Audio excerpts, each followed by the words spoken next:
Now when Rachel saw that she bore Jacob no children, Rachel envied her sister and said to Jacob, "Give me children, or else I die." And Jacob's anger was aroused against Rachel. And he said, "Am I in the place of God, who has withheld from you the fruit of the womb?" So she said, "Here is my maid Bilhah. Go in to her, and she will bear a child on my knees, that I also may have children by her." Then she gave him Bilhah, her maid, as wife, and Jacob went in to her. And Bilhah conceived and bore Jacob a son. Then Rachel said, "God has judged my case, and he has also heard my voice and given me a son." Therefore she called his name Dan. And Rachel's maid Bilhah conceived again and bore Jacob a second son. Then Rachel said, "With great wrestlings I have wrestled with my sister, and indeed I have prevailed." So she called his name Naphtali. When Leah saw that she had stopped bearing, she took Zilpah, her maid, and gave her to Jacob as wife. And Leah's maid Zilpah bore Jacob a son. Then Leah said, "A troop comes." So she called his name Gad. And Leah's maid Zilpah bore Jacob a second son.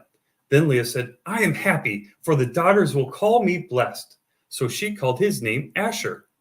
Now when Reuben went in the days of wheat harvest and found mandrakes in the field and brought them to his mother Leah, now Reuben went in the days of wheat harvest and found mandrakes in the field and brought them to his mother Leah. Then Rachel said to Leah, "Please give me some of your son's mandrakes." But she said to her, "Is it a small matter that you have taken away my husband? Would you take away my son's mandrakes also?"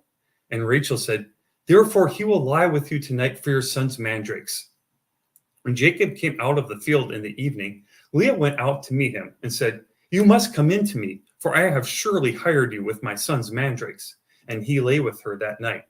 And God listened to Leah, and she conceived and bore Jacob a fifth son. Leah said, "God has given me my wages, because I have given my maid to my husband." So she called his name Issachar.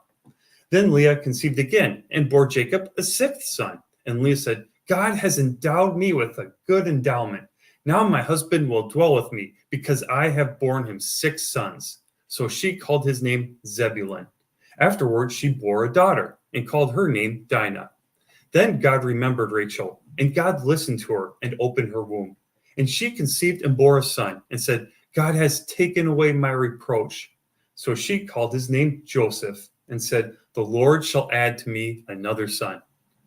And it came to pass when Rachel had borne Joseph that Jacob said to Laban, "Send me away that I may go to my own place and to my country. Give me my wives and my children for whom I have served you, and let me go. For you know my service which I have done for you." And Laban said to him, "Please stay, if I have found favor in your eyes.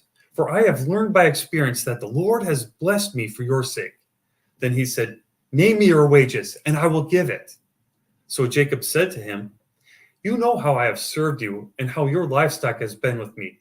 For what you had before I came was little, and it has increased to a great amount. The Lord has blessed you since my coming. And now, when shall I also provide for my own house?" So he said, "What shall I give you?" And Jacob said, "You shall not give me anything. If you will do this thing for me, I will again feed and keep your flocks. Let me pass through all your flock today, removing from there all the speckled and spotted sheep, and all the brown ones among the lambs, and the spotted and speckled among the goats, and these shall be my wages. So my righteousness will answer for me in time to come, when the subject of my wages comes before you. Every one that is not speckled and spotted among the goats, and brown among the lambs, will be considered stolen if it is with me." And Laban said, "Oh, that it were according to your word." So he removed that day the male goats that were speckled and spotted, all the female goats that were speckled and spotted, every one that had some white in it, and all the brown ones among the lambs, and gave them into the hand of his sons. Then he put 3 days' journey between himself and Jacob fed the rest of Laban's flocks.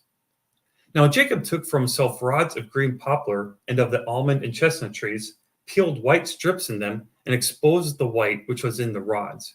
And the rods which he had peeled he set before the flocks in the gutters, in the watering troughs where the flocks came to drink, so that they should conceive when they came to drink. So the flocks conceived before the rods, and the flocks brought forth streaked, speckled, and spotted. Then Jacob separated the lambs, and made the flocks face toward the streaked and all the brown in the flock of Laban.